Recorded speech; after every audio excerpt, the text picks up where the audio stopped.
Ve, sal de tu tierra y de tu parentela. Yo te mostraré una tierra. Así comenzó una promesa que habría de marcar la historia de un pueblo. Desde aquel llamado a Abraham hasta las visiones que hablan de huesos que vuelven a la vida y de sellos que aseguran un destino, se extiende un hilo que atraviesa generaciones, triunfos y derrotas, fidelidades y apostasías. Sobre ese hilo se asienta la historia de las 12 tribus de Israel, de su establecimiento como familia y nación, de su desgarro y de la misteriosa dispersión de 10 de sus ramos. Antes de sumergirnos en este relato, te invito a quedarte hasta el final. Suscríbete al canal y activa las notificaciones para recibir más exposiciones como esta. Si este tema te mueve, deja tu like y comparte con quienes buscan esperanza en la fidelidad de Dios. La narración comienza con la tienda de Abraham, al borde de la llanura, cuando el viento traía el olor del polvo y las hojas secas cercanas crujían en la penumbra del atardecer. Abraham escuchó una voz de promesa y, en la quietud de la noche, escribió su esperanza en la tierra de su pecho, ser padre de una nación. Sara dio a luz a Isaac en la vejez de ambos. Lo que parecía imposible se hizo historia. De Isaac vino Jacob, y Jacob, tras luchar con un ángel y superar su propia astucia, recibió el nombre de Israel, el que lucha con Dios. Sus hijos, 12, no eran solo nombres y genealogías, eran voces, destinos y semillas de tribus que llevarían cada una un carácter, una heredad, una carga y una bendición. Existe un relato íntimo y tortuoso en la vida de José, hijo de Israel, que actuó como nudo de unión entre la familia dispersa y la madre tierra de Egipto. José soñó con coronas de espigas y de estrellas, dijo sus sueños sin cautela y los celos florecieron. Sus hermanos, en la dureza y la envidia, lo arrojaron a una cisterna y lo vendieron a mercaderes. La túnica de colores que su padre le había dado se convirtió en memoria, y en la penumbra de la cárcel José escuchó y descifró interpretaciones que venían de lo alto. En los salones del palacio, cuando el pan escaseó, la sabiduría que interpretaba sueños elevó a José a un cetro de provisión. Cuando la hambruna volvió la mirada de los hermanos hacia Egipto, hubo lágrimas, reconocimiento y un reencuentro lleno de temor y de gracia. Jacob y toda su casa descendieron a Egipto. Allí la semilla se multiplicó, pero la gracia y la multiplicación, con el correr de los años, trajeron un nuevo peligro: el olvido de la deuda. En Egipto, la hospitalidad se volvió servidumbre. Un faraón que no conocía a José gobernó con mano dura, y el pueblo que había llegado como familia de pastores se transformó en obreros sometidos. El despojo no fue solo de libertad física, fue desgarro de identidad, erosión de costumbres y tentación de adaptación al imperio. Entonces, en el tiempo señalado, Dios llamó a Moisés desde la roca ardiente. La nación oyó la voz que la sacó de la opresión. Las plagas, la noche de protección marcada por sangre y el paso por el mar abierto conformaron una columna de fuego y agua, imágenes que quedarán grabadas en la memoria colectiva como actos de justicia divina y liberación. En el monte la ley fue entregada. En las tiendas se formó una nación con normas, altarcitos portátiles y cantos que hablaban de libertad y obligación. La generación del Éxodo vagó por desiertos donde el sol quemaba y las noches traían frío y estrellas. Muchos no vieron la tierra prometida. La esperanza permaneció en la cámara de la memoria. Bajo Josué, la marcha hacia Canaán trazó un mapa de conquista y reparto. Los muros de Jericó cayeron, y el sonido de trompetas y gritos mezcló temor y asombro. La tierra se repartió según tribu. Cada valle y colina quedó asociado a un nombre. Rubén, Simeón, Leví, Judá, Dan, Neftalí, Gad, Aser, Isaacar, Zabulón, José, Benjamín. Las bendiciones finales de Jacob en su lecho describieron destinos, fortalezas y fragilidades de cada rama. Pero la historia de Israel no fue solo mapas y victorias. El tiempo de los jueces mostró la fragilidad de una libertad sin fundamento permanente. Ciclos de abandono, opresión extranjera, arrepentimiento y liberación. El corazón del pueblo osciló entre fidelidad y atracción por los dioses de los vecinos. El clamor por rey, deseando ser como las naciones vecinas, abrió una nueva etapa. Saúl fue ungido, David surgió del polvo como cantor y guerrero, y su descendencia trajo el flujo de la gloria y la caída humana. David centró la esperanza en un pacto real, y Salomón edificó con sabiduría un templo que brilló por su esplendor. Sin embargo, la sabiduría no bastó para contener la fragilidad de la carne y las políticas del reino. Tras la muerte de Salomón, la corona se partió. 10 tribus formaron el reino del norte, conocido como Israel. 2 tribus quedaron en Judá y Benjamín, guardando la ciudad de Jerusalén. En el norte, los reyes se alternaron en inestabilidad y apostasía. Los altares se multiplicaron, y la sangre de la tradición se mezcló con la búsqueda de lo que prometía prosperidad inmediata. Los profetas, voz a voz, levantaron advertencias. «Convertíos», decían en nombre del Señor. Oseas describió la relación entre Dios y su pueblo en términos de matrimonio roto. Amós clamó contra la injusticia social. Isaías habló tanto del juicio como de la luz que vendría. No obstante, la resistencia espiritual conducía al juicio. En el año señalado, la espada de Asiria cayó sobre Samaria. Había llanto en las casas, las tiendas quedaron vacías, las mujeres apilaron en silencio los utensilios, y los ancianos se reunieron en la puerta de la ciudad con el rostro surcado por la incredulidad. Las 10 tribus, como entidad política, fueron deportadas. Muchos se dispersaron, mezclándose entre naciones, perdiendo lengua, costumbre y hasta nombres. La pregunta que quedó flotando en el aire fue antigua y nueva. ¿Dónde están las tribus perdidas? ¿Cómo se cumple la promesa hecha a Abraham cuando parte de su descendencia se pierde entre las naciones? Esa pregunta no quedó sin respuesta en la visión de Dios. Ezequiel, entre ríos de barca en la tierra de exilio, recibió una visión que desafía lo posible. Un valle de huesos secos, sequedad y silencio. Aquellos huesos no eran solo restos, eran la historia de un pueblo esparcido, su esperanza convertida en polvo. El profeta oyó la orden de profetizar sobre los huesos, y oí y vi. Vientos se mezclaron con una palabra que llamó a la vida, tendones, piel, aliento. Fue una restitución que habló de restauración integral. Volverían a su tierra, unidos, con palos que se juntarían en la mano de uno solo, señal visible de la reunificación. Ezequiel vio no solo la restauración física, sino la reunificación espiritual. 2 palos, uno escrito Judá y otro Efraín, José, que se unían como señal de un solo cimiento. La visión resuena como promesa y aviso. La dispersión no es la última palabra, pero la restauración exige vida, obediencia y el soplo de lo divino.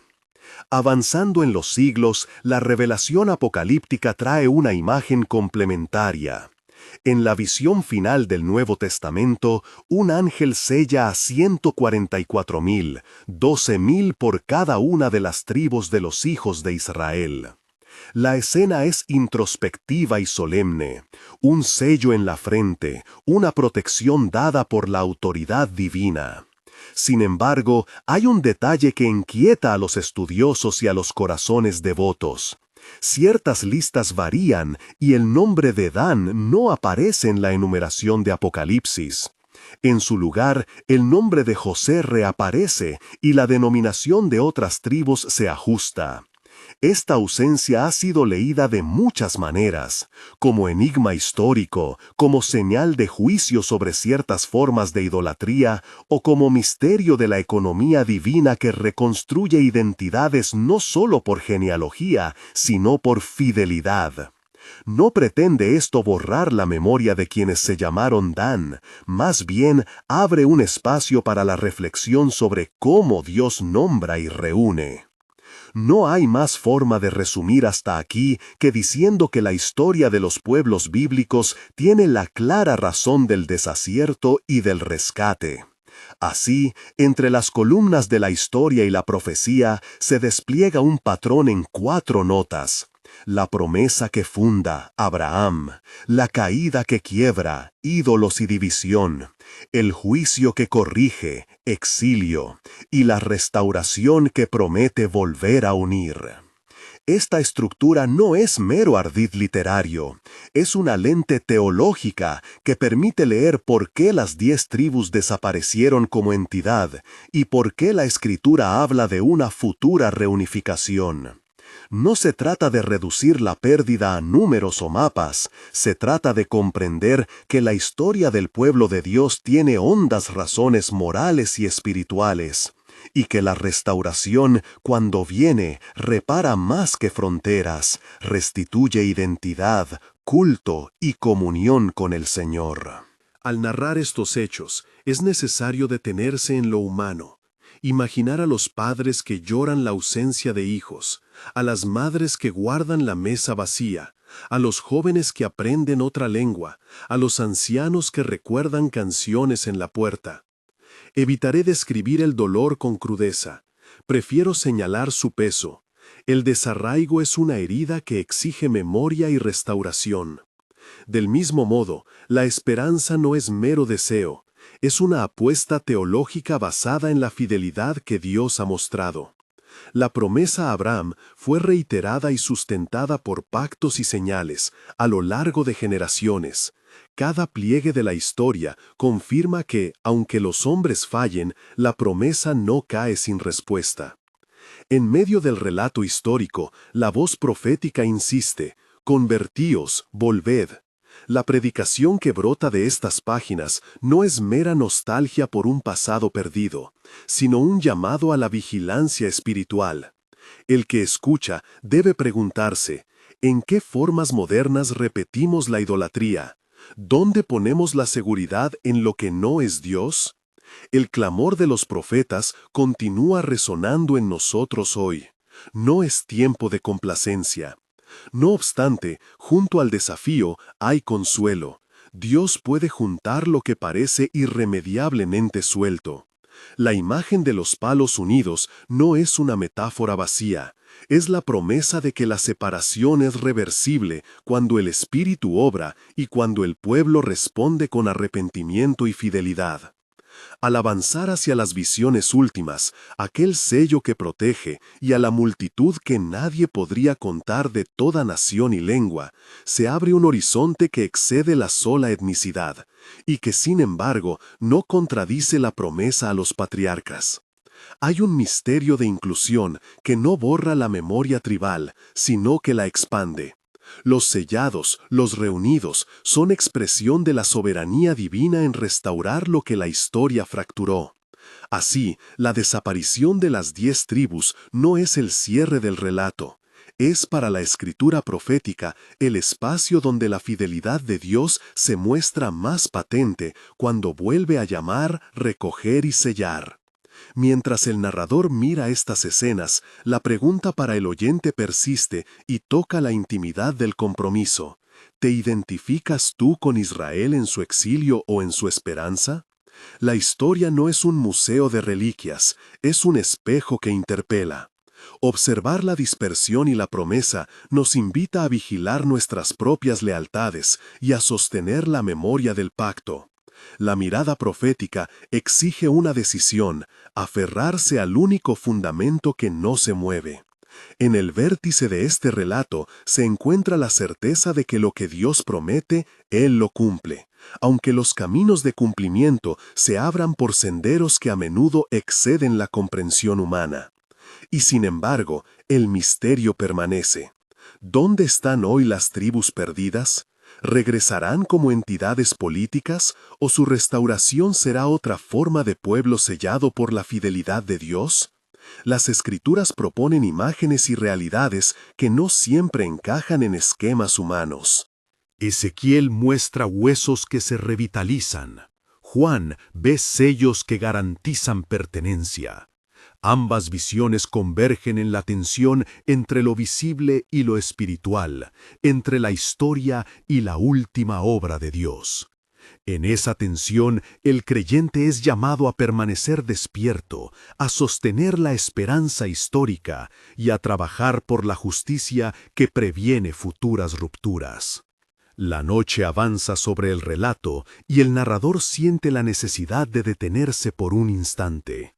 La historia que hemos trazado hasta aquí prepara el terreno para un cierre que traerá aplicación concreta, llamado a la vigilia y una exhortación final. Quedan aún por relatar detalles de los profetas posteriores, la profundidad del exilio babilónico, la restauración parcial bajo Ciro y el retorno de algunos, así como las implicaciones escatológicas que vinculan a Ezequiel con el Apocalipsis. Estas escenas completarán la visión de conjunto y ofrecerán la conclusión que reafirma la continuidad entre la promesa patriarcal y el cumplimiento escatológico. Sucede, pues, que al descender la voz sobre los profetas posteriores, el relato se adentra en el día a día del destierro y en la tenue luz de la restauración. Jeremías, desde su prisión y desde su lamento, dirige palabras a los que habían sido llevados a la ciudad de los caldeos. No todas son promesas de retorno inmediato, pero sí exhortaciones a la vida fiel en tierra extranjera. Orad por la ciudad que os retiene, buscad su bienestar y vivid con integridad donde el Señor os ha puesto por un tiempo. Esa exhortación no contradice la esperanza de retorno, la moldea, la hace paciente y moral. La fidelidad no es solo volver físicamente, sino sostener el nombre y la ley en medio del exilio. Ezequiel, sacerdote entre los desplazados, lleva la visión sobre huesos secos y habla en nombre del Señor. Son estos huesos, dijo, los de toda la casa de Israel. He aquí que haré entrar espíritu en vosotros y viviréis. La imagen no es sola consolación poética, sino anuncio de que la restauración puede nacer en el lugar más desolado.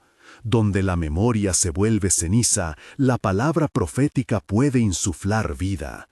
Ezequiel enseña que la obra divina pasa por el juicio y por la reconstrucción del corazón, que la vuelta no será únicamente geográfica, sino ética y espiritual, nuevas estructuras de obediencia y nuevo respeto por la propia vocación de pueblo santo. En Babilonia, la vida del exilio tiene rostros cotidianos, casas humildes junto al río, jóvenes que casan con hijas de la tierra, ancianos que cuentan la historia a los que no la vieron. No fue por tanto un éxodo instantáneo hacia la nostalgia, fue un tiempo de aprendizaje forzado en lengua ajena, en disciplina forjada por la pérdida. Sin embargo, en ese mismo tiempo, la palabra de consuelo surge con fuerza desde el corazón de Isaías. Aparece la figura del siervo sufriente, el canto de consolación para Jerusalén, y la promesa de que el Señor sostendrá a su pueblo, traerá de vuelta a los cautivos, y mostrará su gloria aún entre las naciones. Esa segunda voz de Isaías, el que habla en la hora del exilio, eleva la esperanza más allá de la pura restauración física.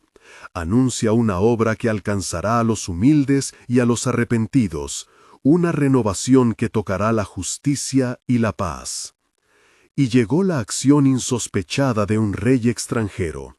El Señor movió el corazón de Ciro, rey de Persia, y declaró que levantaría el templo de Jerusalén. El edicto del monarca permitió que algunos de los exiliados volvieran con su tienda, con utensilios del templo, con el anhelo de reconstruir el altar y poner los cimientos de la casa del Señor. Zorobabel, de la casa de David, y Josué, sacerdote de la casa de Eleazar, fueron líderes humildes, que tomaron las herramientas y comenzaron a alzar piedra sobre piedra. No todo fue llano.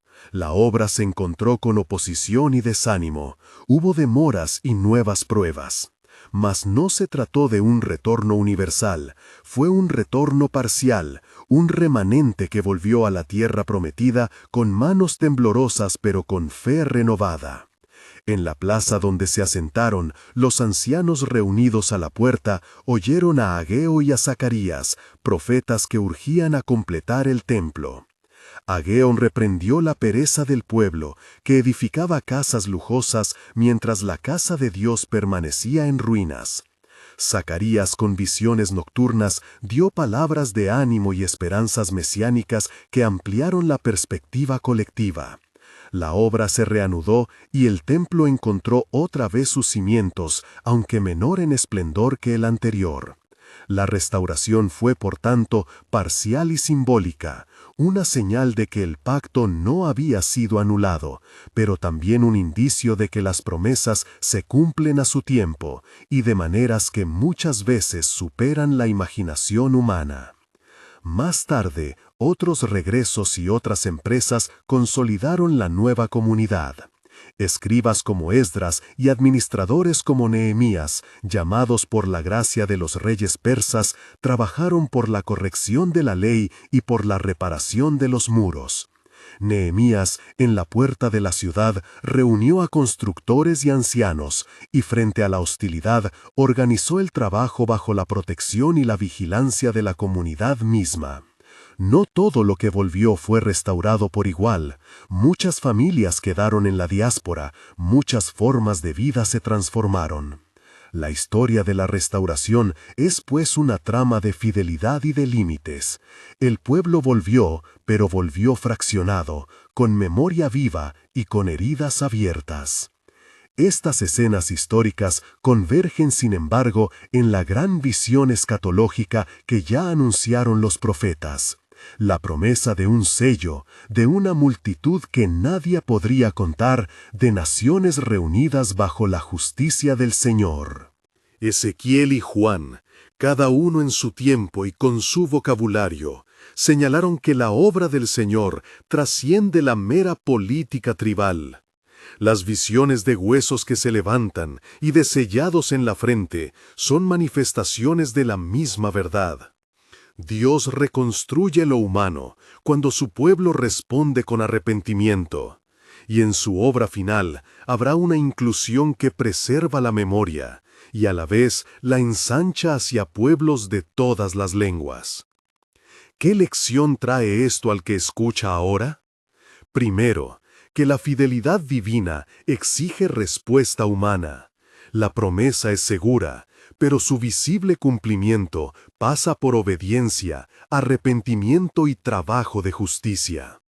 No basta añorar un pasado, es preciso edificar cimientos que sostengan el futuro. Segundo, que la restauración puede venir por cauces inesperados. Ciro fue servidor de la voluntad divina aún sin saberlo. Y la acción de Dios en la historia puede utilizar instrumentos poco previsibles. Tercero, que la memoria del pueblo debe ser custodiada con ternura. Recordar el pasado no es revivir el dolor sin salida, sino ungir la esperanza con lecciones que prevengan nuevas rupturas. El llamamiento final que se impone, por tanto, es doble. Vigilar y obrar.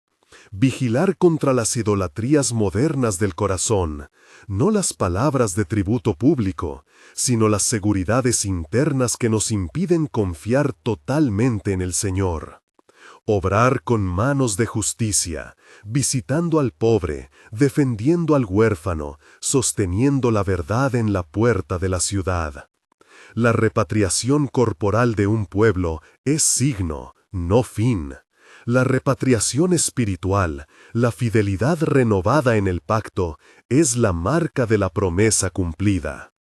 Y así, al cerrar esta etapa del relato histórico, conviene mirar con ojos atentos las implicaciones sociales. Un pueblo que retorna debe reconstruir no solo muros, sino también relaciones. Debe rehacer la liturgia, restaurar la enseñanza de la ley y reparar las fracturas interiores que llevaron al desastre.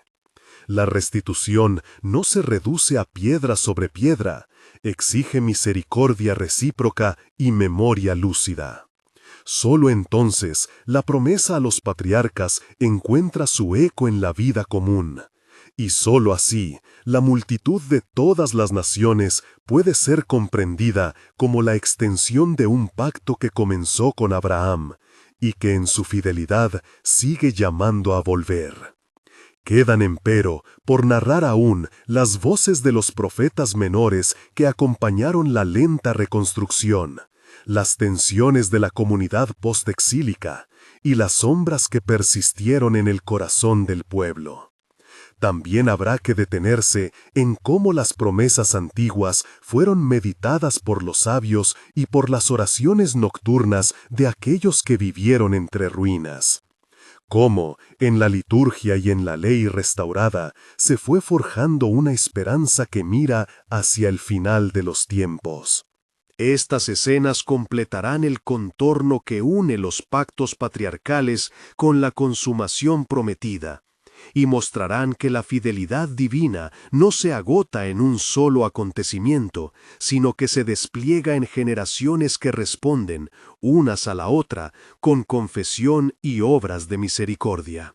Conviene, pues, detener la atención en las voces que anduvieron junto a aquellos muros medio derruidos, Ageo y Zacarías, mensajeros de ánimo y de visión, que obligaron a mirar no solo la piedra, sino el sentido del templo.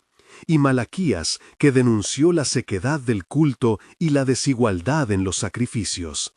Ageo urgió a poner manos a la obra, porque la casa del Señor debía ser restaurada para que la presencia de Yahvé volviera a morar en medio del pueblo. Zacarías, con visiones de caballos y de candeleros, entremezcló el llamado a la reconstrucción con promesas que alargaban la mirada hasta un día en que la ciudad sería luz para las naciones.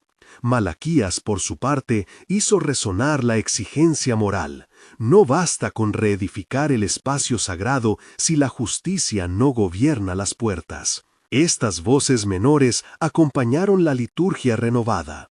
En plazas y atrios, las oraciones nocturnas se volvieron lecciones para la memoria común. Se recitaban salmos que hablaban de exilio y de retorno. Se recordaban los ritos de purificación. Se enseñaba a los niños a responder con bendición. La liturgia dio forma a la esperanza. El calendario de fiestas marcó los tiempos para la rememoración y para la esperanza activa. En las sinagogas incipientes, lugares de reunión para la lectura y la enseñanza de la ley, se tejieron sermones que traducían las grandes promesas a decisiones cotidianas. Soportar la vergüenza, perdonar la ofensa, compartir el pan con el extranjero. No faltaron, empero, las sombras. Entre los que volvieron se abrieron fisuras. Algunos aferraron sus privilegios. Otros vivieron la nostalgia por tradiciones perdidas. La pobreza persistió y la deuda moral quedó sin pagar. Los escribas y los ancianos trabajaron por la corrección de la ley, pero la aplicación siempre tropezó con intereses y heridas no cicatrizadas. Las historias de familias mixtas, de sacerdotes que olvidaron la pureza exigida, de huérfanos desatendidos, se cruzaron con las grandes oraciones y con los himnos de esperanza. Ahí se prueba la máxima. Restauración no es simple recomposición de símbolos, sino conversión del corazón que se refleja en las prácticas de justicia. Los sabios, aquellos que meditaban la ley al atardecer y pesaban las palabras de los profetas, ayudaron a que la memoria no fuera nostalgia paralizante, sino escuela de prudencia. Enseñaron a leer la historia como argumento para la fidelidad, no repetir los errores que llevaron al destierro, custodiar el nombre del Señor en actos concretos, dar alimento al necesitado como acto cultual. En la práctica cotidiana, la promesa patriarcal se fue convirtiendo en hábito. La hospitalidad, la misericordia y la confesión pública como obras que sostienen los muros vivientes de la comunidad. Así se forjó, lenta y tensa, una vida que mira hacia la consumación. No una utopía que borre las cicatrices, sino una espera activa, marcada por vigilia y trabajo.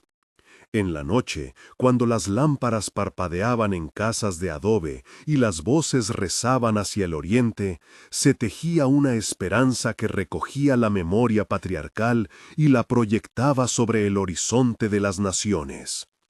Quedan aún caminos por recorrer para ver cómo esa esperanza se encarnó en la praxis de la comunidad y cómo las generaciones posteriores la interpretaron bajo nuevas pruebas y nuevos exilios. Los recuerdos de las puertas reconstruidas y de los cíngulos de barro endurecido por el sol no eran meras estampas de un pasado que se revisita en la liturgia. Eran tejidos vivos en los que se reconocían deberes cotidianos. Esdras se convirtió, para muchos, en la figura que dio forma a aquel compromiso renovado con la ley. Allí, donde la ciudad había sido levantada con esfuerzo, la ley fue leída en voz alta, y quienes escuchaban entendieron que la restauración exigía no solo manos que colocaran piedras, sino bocas que confesaran la palabra y corazones que la practicaran. Nehemías, por su parte, representa la tensión entre lo político y lo sagrado. La muralla reconstruida no fue solo defensa contra enemigos, sino señal de que el pueblo debía proteger también su vida común, la transparencia en los oficios y la contención de los abusos que habían llevado al quebranto. Aún así, la historia mostró que las palabras escritas en los rollos no garantizan por sí mismas la fidelidad. La lectura pública encendía preguntas. ¿Qué significa ser fiel cuando la ciudad vuelve a latir entre ruinas? ¿Cómo se mide la justicia cuando los curadores del templo y los ancianos guardan para sí prebendas y no dan pan al huérfano? Los profetas menores señalaron estas fallas con voz dura y con ternura al mismo tiempo. No querían la demolición de la memoria, sino la conversión que hace visible la presencia de Yahvé en la vida social. Malaquías fue a la raíz. El culto sin justicia es hueco. La ofrenda sin vida recta es amargura en la boca de Dios.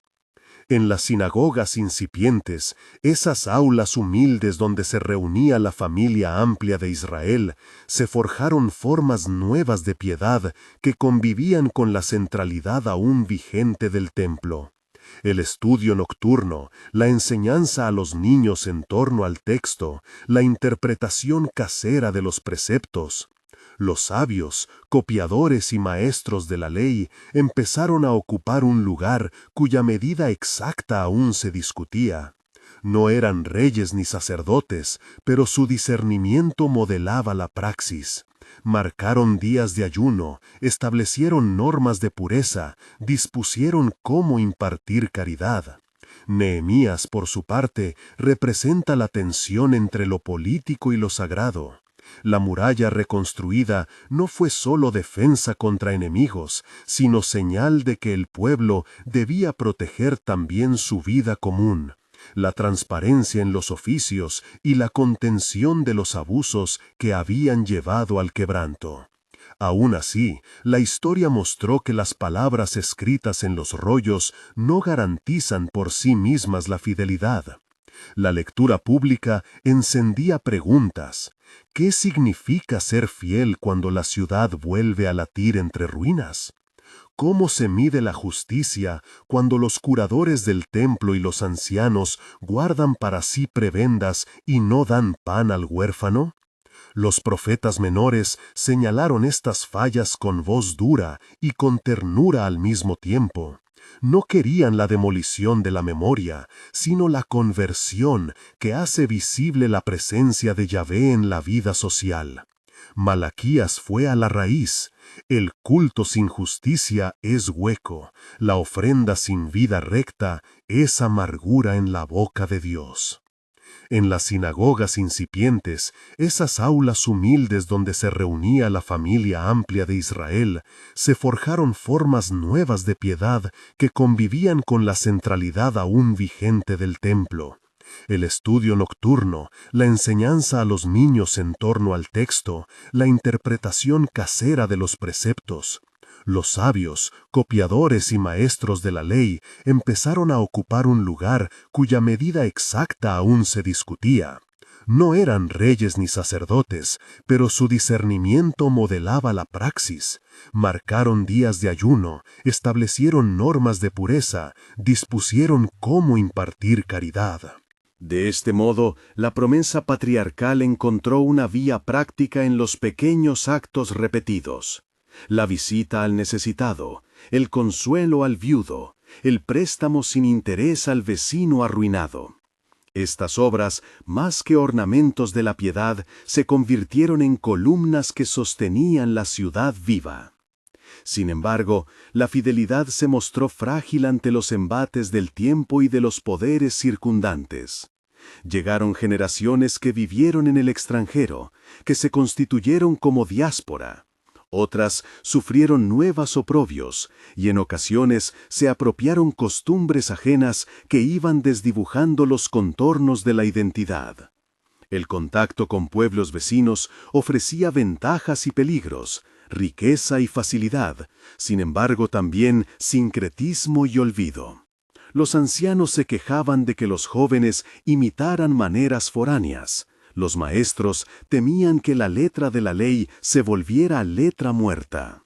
En tales tensiones se afianzó la figura del escriba como intérprete y guardián, el cual no solo transmitía leyes, sino que explicaba su razón de ser. Entre mesa y sinagoga, las preguntas mesiánicas empezaron a tomar voz más precisa. No era solo el anhelo de volver a ver la gloria del templo restaurado. Era la espera de una consumación que hiciera justicia de modo más pleno y visible. Las palabras de los profetas, las promesas de un día en que las naciones mirarían hacia la ciudad restaurada, de un pastor que uniría a las ovejas dispersas, fueron recitadas en los patios y en las plazas con un matiz de urgencia. ¿Cómo reconocer ese tiempo? ¿Se manifestaría en triunfo militar, en renovación litúrgica o en la transformación interior de la comunidad? Los sermones en las sinagogas trabajaron estas preguntas con prudencia y esperanza, enseñando que la fe no consiste en predicciones, sino en fidelidad perseverante. La justicia social fue en la práctica el termómetro de esa fidelidad. Donde la hospitalidad se mantuvo, donde se redistribuyó el pan, donde las confesiones públicas restablecieron la confianza entre vecinos, la comunidad parecía corresponder al propósito divino. Donde, en cambio, las puertas del templo se abrieron a la indiferencia y las ofrendas se ofrecieron sin corazón, la sombra del juicio no tardó en volverse rumor. Las mujeres y los hombres que en las plazas escuchaban a los profetas reconocían que la restauración no era solo un proyecto arquitectónico, sino una reforma del alma. En las noches de invierno, cuando el viento cruzaba los patios y las lámparas arrojaban círculos temblorosos sobre los pisos de barro, se veía a los ancianos enseñar a los niños a trenzar himnos con nombres antiguos. Un escriba, sentado sobre su pellejo de cabra con un punzón y tinta, recorría las letras de la ley y explicaba por qué cada mandamiento nacía de una memoria y de una promesa. Las voces jóvenes repetían, y en esa repetición la esperanza se habitaba como costumbre. Había también quienes dudaban, jóvenes que preguntaban si lo prometido no sería una promesa de otro tiempo. A ellos se les respondía no con demostraciones grandiosas, sino con relatos de misericordia. La mujer que compartió su pan, el vecino que cobijó al peregrino, la comunidad que se levantó para limpiar la casa del pobre. Así la promesa se encarnaba en la praxis diaria. No faltaron momentos de contienda pública. Algún presto se alzó contra los que abusaban. En ocasiones, los ancianos deliberaron a la puerta de la ciudad sobre medidas para proteger al indefenso. Otras veces, la ley fue aplicada con piedad y firmeza.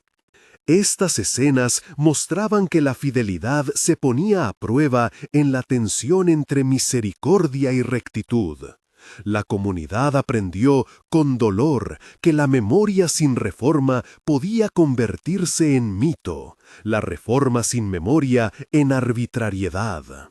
Por eso la esperanza que se tejía en la postexilia no es una línea recta hacia la consumación, sino un entramado de fidelidades menudas y decisiones cotidianas, de lecturas en voz alta y de manos que se niegan a esconder el pan. Los profetas, los sabios, los escribas y los ancianos permanecieron como custodios de esa esperanza, y las generaciones que vinieron aprendieron a escuchar sus voces en la práctica de justicia. No todas respondieron igual. Hubo quienes endurecieron el corazón y otros que, por el contrario, transformaron la memoria en misericordia. En una de aquellas tardes, cuando el sol caía con sosiego y los niños regresaban con el pan envuelto entre sus brazos, un anciano se detuvo ante la puerta recién reparada y miró las piedras todavía olorosas a mortero. Sus manos, marcadas por la labor, se posaron sobre la jamba. Murmuró una bendición apenas audible y recordó en silencio la cadena de voces que lo habían precedido. Patriarcas, profetas, maestros y los que, anónimos, habían compartido una ración. Supo que la esperanza seguía viva no por la solidez de la muralla, sino porque había quienes cada día elegían ser fieles. Y con esa certeza se levantó, volvió al interior y, antes de que la noche cerrara sus puertas, se oyó la lectura de un salmo que habló de retorno, presencia y juicio benigno. Así se hizo noche en la ciudad renovada, no como clausura, sino como tiempo de vigilia. Había todavía caminos por andar y heridas que sanar. La promesa seguía extendiendo sus bordes hacia generaciones que habrían de enfrentar otros desalientos. Pero mientras las lámparas ardieran y las voces repitieran la ley y los himnos, la esperanza mantenía su hilo, un hilo que, a veces, se tensaba con el peso del dolor y otra se anudaba con la ternura de un pan compartido.